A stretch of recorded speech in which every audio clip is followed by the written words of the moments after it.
2026 फेब्रुअरीदेखि India र श्रीलङ्कामा हुन गइरहेको वर्ल्ड कप एकदमै धेरै नजिकिँदैछ र वर्ल्ड कप नजिकिँदै गर्दा क्यानले पनि खेलाडी छनौटको लागि आफ्नो पहिलो स्टेप चालिसकेको छ भन्दा फरक नपर्ला। किनभने हिजो मात्र क्यानले 24 मेन स्क्वाड पब्लिस गरेको छ र त्यही 24 मेन स्क्वाडबाट चाहिँ 15 जना खेलाडीहरू इन्डिया र श्रीलङ्का वर्ल्ड कप खेल्नको लागि जाँदैछन्। इन्डिया र श्रीलङ्काले वर्ल्ड कप होस्ट गरे तापनि नेपालको सम्पूर्ण ग्रुप स्टेजका खेलहरू भने चाहिँ इन्डियामा रहेको छ, इन्डियाको वाङखडे स्टेडियममा। र पहिलो फेजको टिकटहरू त सोल्ड आउट पनि भइसकेको छ। अब टिकट नपाउने साथीहरूले दोस्रो फेजमा टिकट पक्कै पनि खुल्नेछन् र त्यति बेला बुक भने गर्न सक्नुहुनेछ। अब फेरि म प्रसङ्गतिर अगाडि बढेँ। क्यानले पब्लिस गरेको 24 जना खेलाडीको नामहरू त पक्कै पनि तपाईँहरूले हेरिसक्नुभयो होला र कुन खेलाडी चित्त बुझ्यो कुन खेलाडी चित्त बुझेन भनेर एउटा विचार पनि बनाइसक्नु भएको होला। यदि तपाईँहरूले त्यो पोस्ट देख्नु नै भएको छैन र 24 जना खेलाडीहरूको नाम थाहा छैन, त्यसको बारेमा जानकारी छैन भने चाहिँ तपाईँहरू माझ म पढेर पनि सुनाइदिनेछु र स्क्रिनमा पनि त्यो नेम लिस्ट राखिदिनेछु।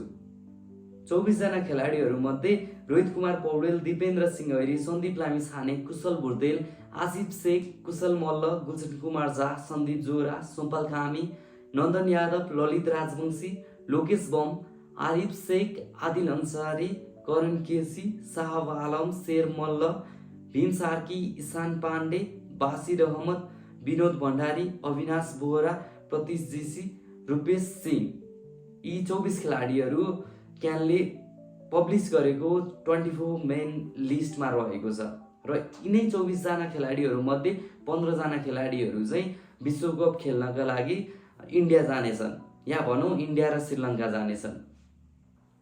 मैले अहिले भर्खरै पढेर सुनाएको र स्क्रिनमा तपाईँहरूले देखिराख्नु भएको नामबाट चाहिँ 15 प्लेयर्सहरू जो चाहिँ वर्ल्ड कपमा जान सफल रहनेछन्, ती खेलाडीहरू को बन्लान् कमेन्ट गर्नुहोला। र यदि स्क्वाडमै नसमेटिएका खेलाडीहरू चाहिँ यो खेलाडी पनि स्क्वाडमा हुनुपर्ने थियो, यो 24 जनाको लिस्टमा हुनुपर्ने थियो जस्तो लागेको छ भने त्यो पनि तपाईँहरूले कमेन्ट गर्न सक्नुहुनेछ।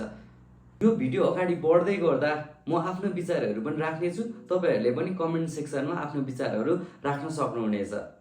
यो लिस्टमा भएको 24 नामबाट चाहिँ हामीले के आकलन गर्न सक्छौँ भने धेरैजना खेलाडीहरू चाहिँ हामीले नयाँ खेलाडी देख्न पाउने छैनौँ भनेर चाहिँ हामीले पक्कै पनि एउटा कन्सेप्ट बनाउन सक्छौँ। किनभने T20 वर्ल्ड कप क्वालिफायर खेलेका 15 जना खेलाडीहरू यो लिस्टमा रहेका छन् र ती 15 जना खेलाडीहरू मध्ये लगभग 11 जना चाहिँ पक्कै पनि वर्ल्ड कपमा जानेछन्। 3-4 जना नयाँ खेलाडीहरू जसले चाहिँ एमपिएलमा निकै नै उत्कृष्ट प्रदर्शन गरे ती खेलाडीहरू बन्न सक्ने चान्सेस छ। तर बिल्कुल नयाँ खेलाडीलाई चाहिँ पक्कै पनि विश्वकप खेलाउन लान्छ जस्तो लाग्दैन क्यानले। तपाईँहरूलाई के लाग्छ? शेरमल्ल जस्तो नयाँ खेलाडीहरू जसले चाहिँ एनपिएलमा निकै नै खतरनाक पर्फर्मेन्स गरे ती खेलाडीहरू वर्ल्ड कपमा जालान् त? तपाईँहरूको विचारमा के लाग्छ कमेन्ट गर्नुहोला। मेरो विचारमा यो 24 जना मध्ये यी 15 खेलाडीहरू मैले नाम भन्न गइरहेको छु, यी 15 खेलाडीहरू चाहिँ वर्ल्ड कपमा सहभागी हुनेछन् र स्क्रिनमा पनि म राखिदिनेछु, एकपटक राम्रोसँग हेर्नुहोला। मेरो 15 खेलाडीहरूमा रोहित कुमार पौडेल, दिपेन्द्र सिंह ऐरी, सन्दीप लामिछाने, कुशल भुर्तेल, आसिफ शेख, कुशल मल्ल, सन्दीप जोरा, गुलशन कुमार झा, सोमपाल कामी, नन्दन यादव, ललित राजवंशी, करण केसी, बासिर अहमद, विनोद भण्डारी र अविनाश बोहरा रहेका छन्। म के एक्सप्लेनेसनहरू पनि गर्नेछु किन यी खेलाडीहरू मैले चुज गरेँ भनेर चाहिँ, होइन? तपाईँहरू त्यसमा सहमत हुनुहुन्छ कि हुनुहुन्न त्यो पनि कमेन्ट गर्न सक्नुहुनेछ। रोहित कुमार पौडेल हाम्रो most successful captain, Rohit Kumar Paudel नहुने कुरै भएन। Dipendra Singh Airee tiger, one of the best player in history of Nepal cricket, बलिङबाट होस्, ब्याटिङबाट होस्, फिल्डिङबाट होस्, तिनै डाइमेन्सनबाट उनले कन्ट्रिब्युट गर्न सक्ने खेलाडी भएको भएर दिपेन्द्र सिंह ऐरी नहुने चान्सेसै भएन। Sandeep Lamichhane magical spinner, one of the most successful bowler in the history of Nepal, Sandeep Lamichhane नहुने कुरै भएन। कुशल भुर्तेल ओपनरमा अहिलेसम्मकै one of the best opener भनेर हामीले भन्न सक्छौँ कुशल भुर्तेललाई। अहिले उनको फर्म त्यस्तो खतरनाक त छैन, तर उनलाई रिप्लेस गर्ने खेलाडी पनि छन् जस्तो लाग्दैन। त्यो कारणले गर्दाखेरि पनि कुशल भुर्तेल अभियसली टिममा परि नै हाल्छन्। र आसिफ शेख आसिफ शेख अहिलेको फर्म त्यस्तो राम्रो छैन, तर पास्ट पर्फर्मेन्सहरू हामीले हेर्ने हो भने आसिफ शेख पनि निकै नै हामीलाई चाहिने खेलाडी रहेका छन् र वर्ल्ड कप जस्तो एउटा ग्रान्ड स्टेजमा आसिफ शेखलाई रिप्लेस गरेर अन्य कुनै खेलाडी हुन्छन् जस्तो मलाई लाग्दैन। त्यसमा तपाईँहरू केही अन्यथा सोच्नुहुन्छ भने त्यो कमेन्ट गर्न सक्नुहुनेछ। मेरो विचारमा आसिफ शेख पनि पक्कै पनि 15 मेन स्क्वाडमा पर्न सफल रहनेछन्। कुशल मल्ल जो अहिले राम्रो टचमा छैनन् तैपनि एउटा लेफ्ट ह्यान्डेड ब्याट्सम्यान, पावरफुल हिटरको रूपले कुशल मल्ल र बलिङमा पनि उनले कन्ट्रिब्युट गर्न सक्छन्। त्यो कारणले गर्दाखेरि पनि कुशल मल्ललाई पनि मैले 15 मेन स्क्वाडमा राखेको छु। सन्दीप जोरा पनि अहिले राम्रो टचमा छैनन्। उनको विकल्पमा मैले आरिफ शेखलाई पनि राखेर हेरेको छु। दुईजनाको स्ट्याट पनि कम्पेरिजन गरेको छु। तपाईँहरूलाई पनि यो स्ट्याट म स्क्रिनमा राखिदिनेछु। आरिफ शेख, सन्दीप जोराको स्ट्राइक रेट बेटर छ आरिफ शेखको भन्दा, म्याचेस एक्सपिरियन्सहरू आरिफ शेखको बेटर छ। But still I believe Aarif Sheikh is more ODI type player होइन। मेरो विचारमा चाहिँ आरिफ शेखसँग पनि पावर हिटिङको एबिलिटी छ, but in my opinion Sandeep जोराको चाहिँ बेटर एबिलिटी छ। त्यो कारणले गर्दाखेरि चाहिँ मैले सन्दीप जोरालाई आफ्नो 15 मेन स्क्वाडमा राखेको छु। त्यस पश्चात गुलसन कुमार झालाई रिप्लेस गर्ने कोही खेलाडी छ जस्तो लाग्दैन। त्यो कारणले गर्दाखेरि पनि गुलसन कुमार झा मेरो स्क्वाडमा रहेको छन्। त्यस पश्चात Sompal Kami, one of the most experience bowler in history of Nepal cricket, 2014को वर्ल्ड कप, त्यस पश्चात 2024को वर्ल्ड कप, त्यस पश्चात 2026मा पक्कै सोम्बल कामी पनि सिलेक्ट हुने नै छ। Nandan Yadav, young sensational fast bowler of Nepal होइन, पक्कै पनि नन्दन यादव पनि स्क्वाडमा 15 मेन स्क्वाडमा पर्नेछन् जस्तो लाग्छ। उनको त्यति उत्कृष्ट एनपिएल त गएन, त्यही पनि उनले निकै नै राम्रो डेथ ओभरमा बलिङ गर्ने गर्छन्। त्यो कारणले गर्दाखेरि पनि नन्दन यादव, उनको कन्फिडेन्स निकै नै राम्रो छ। त्यो कारणले गर्दाखेरि नन्दन यादव मेरो 15 मेन स्क्वाडमा पर्न सफल भएका छन्। ललित राजवंशी, उनको निकै नै राम्रो एक्सपिरियन्स छ र लामो समयदेखि नेपाल क्रिकेटलाई सर्भ गर्दै आएका छन्।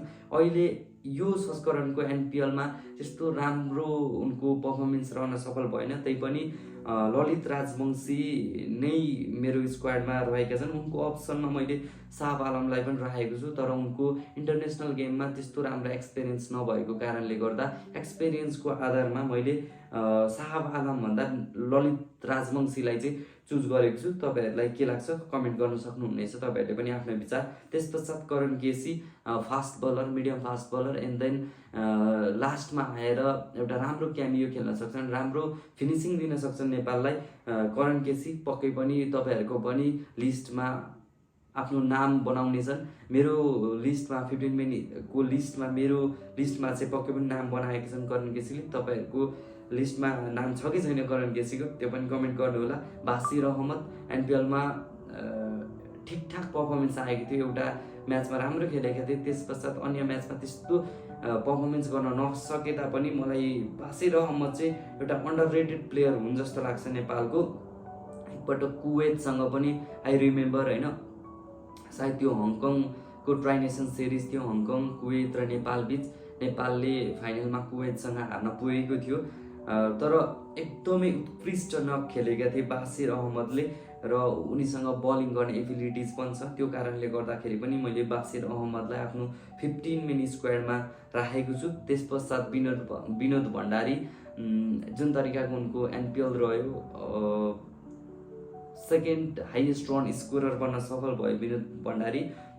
त्यो कारणले गर्दाखेरि विनोद भण्डारीलाई यो पटक भने हामी नजरअन्दाज गर्न सक्छौँ जस्तो लागेन। Vinod Bhandari I choose over Lokesh bomb होइन, लोकेश बम भीम सार्कीको भन्दा पनि मैले विनोद भण्डारीलाई चाहिँ किन चुज गरेको भने चाहिँ त्यही टुर्नामेन्टमा लोकेश बमले पनि राम्रो चान्स पाएको हो, भीम सार्कीले पनि चान्स पाएको हो, तर आफूलाई प्रुभ गर्न सकेनन् र विनोद भण्डारीले प्रुभ गरे। अब आफ्नो खेल प्रदर्शन गर्दै पनि अब विनोद भण्डारीलाई स्क्वाडमा नहटाउनु चाहिँ नाइन्साफी हुन्छ जस्तो लाग्यो। त्यो कारणले गर्दा पनि विनोद भण्डारीलाई मैले आफ्नो 15 मेन स्क्वाड लिस्टमा हालेको छु। अब क्यानले आफ्नो अफिसियल 15 मेन स्क्वाड लिस्ट त पक्कै पनि पब्लिस गर्ने नै छ। त्यसमा अब विनोद भण्डारी पर्छन् या पर्दैनन्, तर मेरो लिस्टमा भने पक्कै पनि हटाएका छन्। तपाईँहरूको लिस्टमा छन् कि छैनन् त्यो पनि कमेन्ट गर्नुहोला। त्यस पश्चात one of the best bowler in NPL Avinash Bohara, निकै लामो समय पश्चात हामीले उनलाई यो एनपिएलमा देख्न पाएका थियौँ। इन्टरनेसनल क्रिकेटबाट लगभग गायबै भइसकेका अविनाश बोहरालाई पनि मैले आफ्नो 15 मैन स्क्वाडमा भने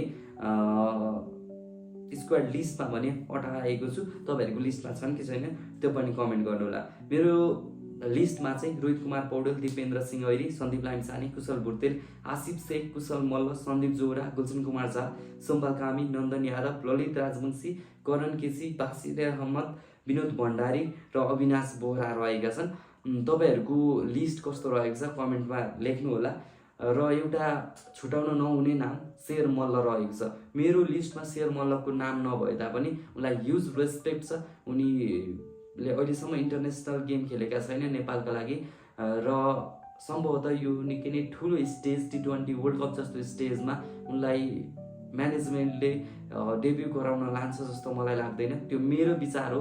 अब क्यानको त्यो फाइनल डिसिजन के आउनेछ त्यो त पक्कै पनि हामी हेर्ने नै छौँ। र यो मेरो स्क्वाड रहेको छ। तपाईँहरू यो स्क्वाडमा सहमत हुनुहुन्छ कि हुनुहुन्न कमेन्ट गर्नुहोला। र क्यानको अब केही दिन केही समय पश्चात पक्कै पनि लिस्ट आउनेछ। त्यो लिस्टलाई पनि हामी हेरेर अब हाम्रोसँग मिल्यो कि मिलेन कम्पेयर पनि गर्ने नै छौँ। त्यति बेला पनि हामी फेरि अर्को भिडियो लिएर तपाईँहरूमाझ उपस्थित हुने नै छौँ। आजको लागि भने यो भिडियो यहीँ अन्त्य गर्न चाहन्छु। हस्त, धन्यवाद, बाई बाई।